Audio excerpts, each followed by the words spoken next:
Good evening. Yeah, this is Granny. Got my church clothes on. This is March 28th, 2020. And I know some of you probably think she has come out of the closet for sure. Had to take the glasses off for a few minutes. Just for a few minutes.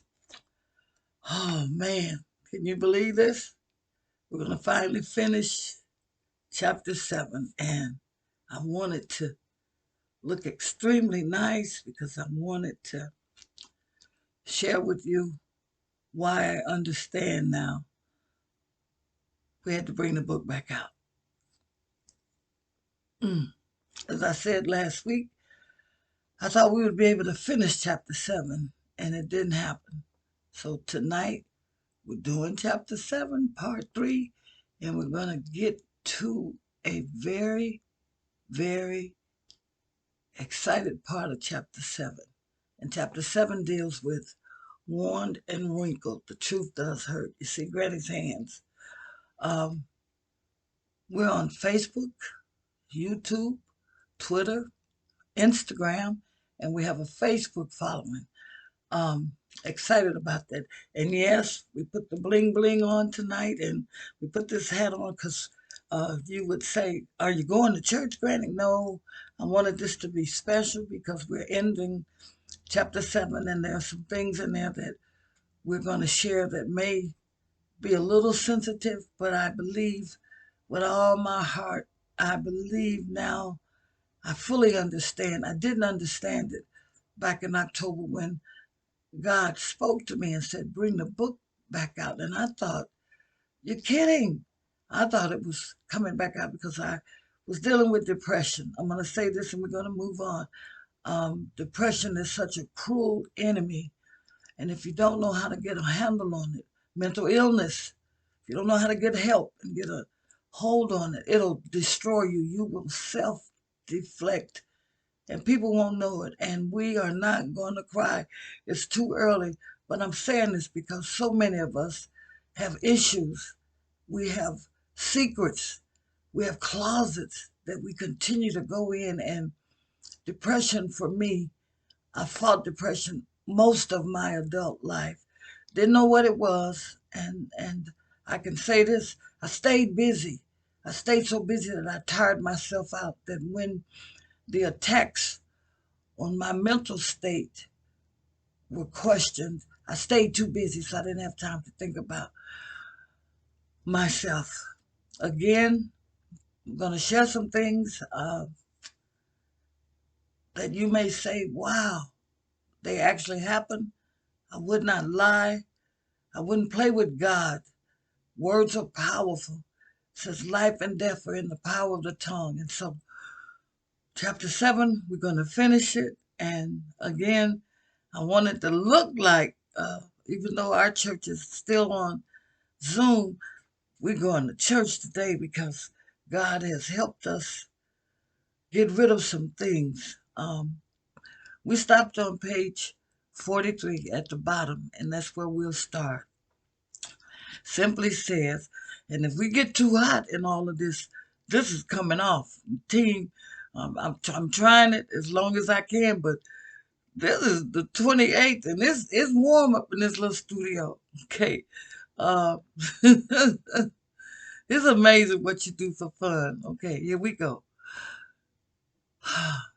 We were a set of 9 separated, dysfunctional, and lonely sisters and brothers with questions for Jesus about his love and protection for us during those many years we were wards of the state of Indiana.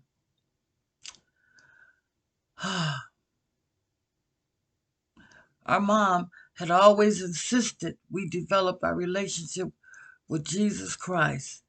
A strong Christian foundation was important to her. My mom knew long before the medical doctors that we would not have her with us throughout our teen age and adult lives. This woman knew this. She would start with talks about the Bible. Guys, Um, she told us stories of how we needed um, to stick together. And we're thinking, why? Why? We didn't understand it. And she also said if it was all possible, we were never to lose contact with one another, even though we had been split into 5 different foster homes from Indiana to Missouri. And this is the truth. When they took us, they kept the younger 5 in Indiana and the older 4, myself, Carol, Lonnie, and Sharon, were transported across state lines to Missouri. Not gonna cry. The last evening we all saw our mom alive as a family was at the Tuberculosis Center on October the 7th, 1965. She was in a center. The state had put her in a center because she had tuberculosis. Um, and so they started taking us on the 5th of October, 60. Everybody got new clothes. Um, we can all remember her final talks about Jesus and his love for her and for us. She sent us to church when she herself physically was unable to go. She informed us that we could always call on Jesus and he would take care of us. And now all we wanted Jesus to do was provide us with answers and let us know the purpose of this turbulent journey we had taken. We all needed to come out of the closet that held us captive, but we didn't know how without succumbing to more damage if finally needed to be said. And I'm saying this. This is in the book. We're at the top of page 45. Truth can be detrimental but necessary. The folks that abused us wear the same deep chocolate hues as us. They were our own people that enjoyed the future of financial gains that were provided to them by the state of Indiana that was supposed to be for our basic needs. Finally, we could at last talk about the treatment many of us were into. We didn't have Oprah, we didn't have Dr. Phil on the stage, and for us, we had to face this next phase with our parents, and we simply didn't have the right to begin to talk about what had happened, what had transpired in each of our lives. This is true. It didn't matter that a foolish adult had put a gun to one of my sister's heads as a joke while in a new foster home because of her jealousy that surrounded her own sick husband. One of my sisters was replaced in a second foster home. I won't call her name. And the families lived together. And there was a young lady and her husband that lived in that same home. And he made a pass at my sister. She was young. And out of this woman's sick mind, she put a gun to my sister's head. It didn't matter that my younger brother first lost his eyesight the very day he was placed in foster care, guys. At the age of 11 years old, he put some hot ice in a bottle. Hot ice, you know, the little ice cream trucks that used to come along, and he put it in a bottle and it exploded. He was 11 years old and they couldn't get him to the hospital because the optic nerve uh, died in his eye. It didn't matter that one of my sisters had her hands scalded and they cut her hair in this foster home. And then they made her sleep in the basement. And to this day, she was crying for us. She was young. She was crying for her family. And these are people looked like us. They made her sleep in the basement in a baby crib. Mm. So I'm saying this so you guys understand that you look at me and you think, oh, poor Celeste. But since revisiting the book and having the ability to talk with my sisters that are still alive, I found out some things that I'm ashamed for feeling like I was the only one. Have you ever felt like this only happened to poor old me? It's not true. And I'll share some things at the end of the book, and you'll say, we understand, Celeste. Two of my brothers were locked in a room in the basement of a luxury home of a black minister while he and his family were packing their car to go to Chicago for the weekend. They locked my brothers in the basement. And you know what happened? Thank God. Thank God. The neighbors saw that these two little boys did not get in the car. They reported it, and authorities came. They got a search warrant, and they broke into that house, and that's how my brothers were saved. It didn't matter that another sister and I had to use our hands to cover up our private areas as we slept. It didn't matter, guys. I'm telling you the truth. It didn't matter.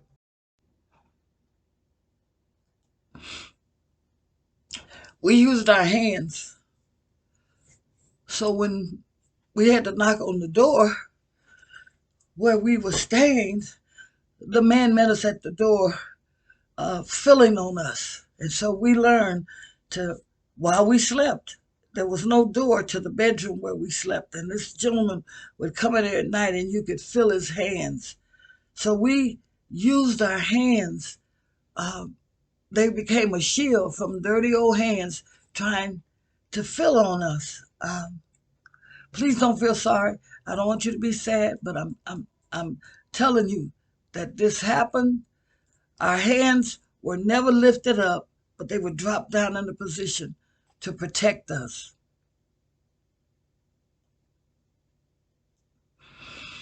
But for me, it didn't matter anymore about those men who called me names for not sleeping with them and then enjoyed laughing about it.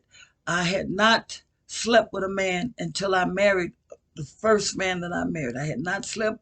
I made a promise to my mom and I wanted to keep it, and I didn't. I got accused of being a lesbian back in the 70s. Back in the 60s, guys, I raised my hands and I'm telling you the truth. And so I worked in the steel mills and I shared this earlier. And I was an inspector and surrounded by men. And because I did not succumb to what they wanted me to do, I got called a lot of names. And it's okay. It's okay because you know and I know that Sister Girl is fearfully and wonderfully made. It no longer matters that I had to use my hands to clean toilets to help pay for my college education. It didn't matter that on occasions I, along with my sisters and brothers, had gone to bed hungry. It didn't matter about the sugar sandwiches we had taken to school for lunch. Have you guys ever had to do that? It didn't matter that I had burned up a pair of socks in the oven trying to dry them before going to school. It didn't even matter that at one time we all had to share the same water in a number 2 size tub to take a bath. I hated that, but that's what we had to do. And because it was so many of us, if you didn't go first or second, you know that water was dirty. It didn't matter anymore that the state of Indiana had reversed their decision and returned one of my sisters and one of my brothers back to our dad, only to be taken again and placed back into the system. We thought if our father could just uh, realize what he had lost. So 2 of them were placed back with him, and like I said, they were put back in the system. It didn't matter anymore that I had questions about my own sexuality. I thought for sure I was messed up uh, uh, and unfit to be loved because of my past. Look at how big Granny's hands are. Imagine being a 15 and a 16-year-old and you got big hands and you dark. And at that time, I had nappy hair. Well, nappy hair now they celebrate it. They didn't celebrate it back in the 60s. Oh my goodness. I thought I was messed up. I really did. Uh, it didn't matter that I had spent the summer of 1961 in the hospital. I had lockjaw. They called it tetanus. I had cut this elbow on a piece of rusty tin. I was a tomboy. And I was playing on the baseball team, because I could hit the ball and I could run. And I slid in the third base, cut this elbow on a piece of rusty tin. And at that time, we crying about the COVID vaccination. I hadn't had my tetanus shots. Didn't tell my mom. because she wanted me to be a little prime, princey little girl. I was a tomboy. Ooh, infection set in, and I was paralyzed. I spent the summer of 1961 in the hospital. But thanks be to God for his mercy. I didn't even know then I was fearfully and wonderfully made, but I survived. I had to repeat the fifth grade. Oh my God. With one of my brothers, Larney. We call him Lauderdale. He's not with us today. He passed, but we were in the same class. I got to take a break and tell you this. We were in the same class cutting up. At that time, we lived close enough to the school. The sister girl went out and called on the phone. A few minutes later, here come these weeping willow stitches, switches in the door, and everybody got quiet, even Lonnie, but I'm still clowning. And all I heard was, "Get up." This woman, Curtis Greer, had walked up to Carver Elementary School, picked up some switches on the way, whooped our butt in front of the class. We got a whooping when we came home. I had found the courage to tell the truth about the mayhem and all this ugliness it had created in my life. I was going to make it. One by one, the bricks were coming down. I wanted a full-blown explosion, but there was something else I needed to face. And as God is my witness, this is the truth. I needed to face the person that was still alive, that had taken advantage of my personal temple. I needed to hear myself free him. I was granted the opportunity to see him, and I looked him dead in his face, and I asked him for forgiveness. I'm looking at the camera. I needed to see him. I needed to hear me say, "I forgive you for all the bitterness and hatred I had carried around." I was a grown married woman with kids, with kids. I wanted to release him and myself. He never said a word, but I was free. Did you hear what I said? I was free. I had confessed on the inside of me, and I could feel the blast taking place. I remember walking away and vowing never, never again to blame myself. I knew without any uncertainty that I can open up the closet door wider and wider and wider. We had a family reunion one year, and he came to the family reunion. I was pregnant, and my husband Preston was with me. I walked up this hill, and he walked toward me, and I said what I said. Tears welled up in his eyes. He never opened his mouth and never said a word. My hands were released, and I could lift them to God. There's much more I could share with you about my siblings, but it's important that you know that we are all free and doing well. You have to know that, guys. They, like me, have found the strength they needed to open up closet doors, and most of their worn and wrinkled hands are lifted up. I now know that our mother and father are smiling down on us from above. We're free. We're free. The second part of the information that served as a turning point to help change my self perceptions came from information I received about my maternal great grandfather in 1984 at a family reunion. The same family reunion where I got a chance to come face to face with a relative who had violated me. Thank God for technology and the ability we have to do research news.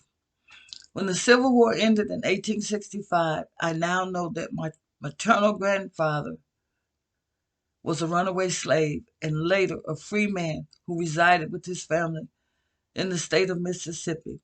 I was provided with documentation, evidence that verified several years later he escaped from slavery, that freedom was still not a total reality for most blacks, but he escaped from slavery. Now, wow. One night while my great-grandfather was still a teenager, he slipped away and swam to his freedom across the Mississippi River to the state of Arkansas. Upon his arrival in Arkansas, he felt it necessary to change his name. The skin had come off of his knuckles, and at first his name was Darden, the slave master's name. When he looked down and saw that all the skin was gone, he changed his name. Upon his arrival in Arkansas, he felt it necessary to change his name. This historical and trailblazing defiance gave me a new surge of courage to continue my release from the years of bondage that I had suffered. Wow, wow, got good DNA. I said, and this is what I said, if my great-grandfather could survive this journey he undertook, then why couldn't I? I'm sure if he could share with me the purpose and plans God had for his destiny, he would. I have told you the truth in spite of my worn and wrinkled hands. I am thankful that Granny chooses to every single day come out of her closet. I take a deep breath each morning. I'm allowed to wake up. I'm reminded of how God created me in his image and likeness, and as long as I can show up, I confess that I will be a proactive 55-year-old granny with things to do and places to go. Now remember, I'm saying 55 because the book was written 20-something years ago. I haven't lost it, even though I got on this hat and all of this Sunday morning church stuff. I want to be remembered by all my grandchildren as a granny who told the truth in spite of her wrinkled and worn hands. My prayer for all the grannies would be that if you've had to use your hands for any type of protection against anybody who may have violated you, find your connection with the Lord Jesus Christ. In your relationship with him, he will provide you with strength to overcome any pain you have suffered. Only Jesus can help you change the overwhelming circumstances that may have taken place in your life and how you see yourself. Jesus Christ will provide you with the opportunity to come out of your closet and tell the truth. And then it's up to you to grab the scriptures and hear yourself say, I am fearfully and wonderfully made, created in his image. Granted, you have to do that. I can't say it enough. Our world is changing. Oh my God. Just here in Michigan a few days ago, a 14-year-old with a 16-year-old at the bus stop, hear me good, took another young African American's life. 14. I have two grandsons that are 14. And when I heard it and I thought about it, I'm trying not to. Grannies, we got to raise our hands. We got to use the information and the knowledge Jesus Christ gives you about his love for you. Grannies, we got to step it up. We got to turn the heat up. Do a study in the scriptures and find out his plans he always had concerning you. And I know that this statement is a little longer than you expected it to be, but you may have come from a dysfunctional family, and maybe you were separated like my family was. But please let the Lord Jesus Christ provide you with an extreme makeover that you need. You'll never be the same. I guarantee it, grannies. You'll never be the same. I told you at the beginning, I didn't understand why God would have me bring the book back out. It's just been laying dormant. I'm sharing this. Please don't call me. Please don't email me. Please don't say, we told you something was wrong with her. I was able, and I'm not going to call their names, to get some information from my sisters. I thought I was the only one that had been violated. I thought it was all about me, and I found out not so. Not so. I knew the abuse that, and I can say her name, that Sharon had suffered, because Sharon has always been with me. We were kind of like tied together because we were in the same foster homes. And when I left, I didn't want to leave Sharon. And so I made sure Sharon left Missouri when I left Missouri. Sharon came to live with me when she was a teenager. Oh, goodness gracious. I was so strict and so hard on Sharon. She tell me today it's my fault that she cleans her house every day, that she changes her furniture, because I expected Sharon to be a perfect little girl because I was trying to be a perfect big sister. Sharon, I ask you to forgive me. Mm. When I discovered a few weeks ago that my other sisters had been violated by a family member, and I won't call that family member's name, I wept because all this time I thought poor old Celeste had no idea, no idea. So I asked them to forgive me because I thought it was all about me, and it wasn't. So we talk, uh, we talk. I asked them to forgive me because I had not taken the time to even think about anybody else. Carol is deceased, and I knew Carol's story. You all knew Carol's story, but I had no idea. So I've asked God to forgive me for being selfish because He's the one that told me to do the book. And now that the truth has come out concerning them, we're looking for ways to heal. So I say to all the grannies, whatever has happened to you, your families, love on them. Love on them. I have this red apple here for a reason. You say you only get one good friend in life. I have 5 good friends besides my sisters who I know love me. I was on a bus going to PTL 35, 40 years ago, and I was walking up and down the aisles asking anybody, uh, I got an apple.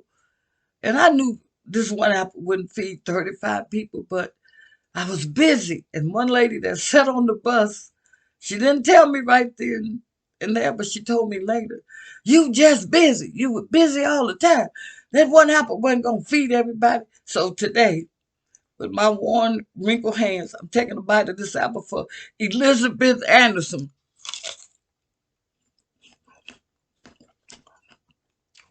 Elizabeth knew back then that something was wrong with me. I didn't know it. I was busy covering up pain and hurt. First bite. I have dear friends that have stuck by me with my worn and wrinkled hands. I'm going to call your name. Besides my sister, Dr. Jessie Story Fry. I take a bite of this apple because you helped save me and my kids. And that's all I'm going to say. Take a bite for Angie. When my baby was sick in the hospital, at the time, Chelsea coded, Angie came to me and said, whatever you need financially, I got you covered. Doshi Ann Griffith is in St. Louis, Missouri. She's been my friend since October the 8th, 1965. I'm trying to chew fast. I talk to Doshi once a month. She knows the truth about me.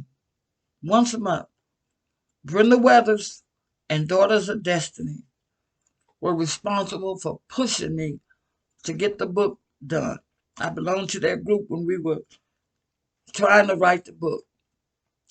Man, man, I'm surrounded by LaTanya Wade. I can't call everybody's name, but you know who you are. But I wanted Liz to see this apple that 40 years ago I offered on that bus. She was right.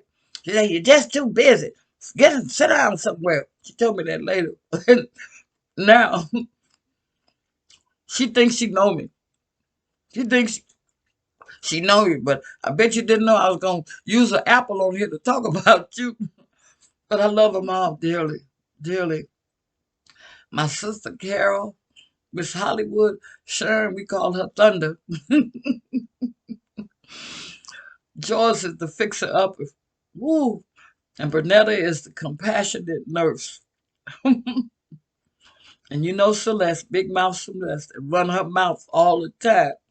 My daughters, I love them dearly. Christina and Chelsea Denise Guy. These two sisters taught me how to pray. Oh my God. Chelsea taught me how to pray. Tina took me over. I bite this apple for you. God has been good. My sons, my granddaughters, my grandsons, my team. I couldn't come before you if it wasn't for them.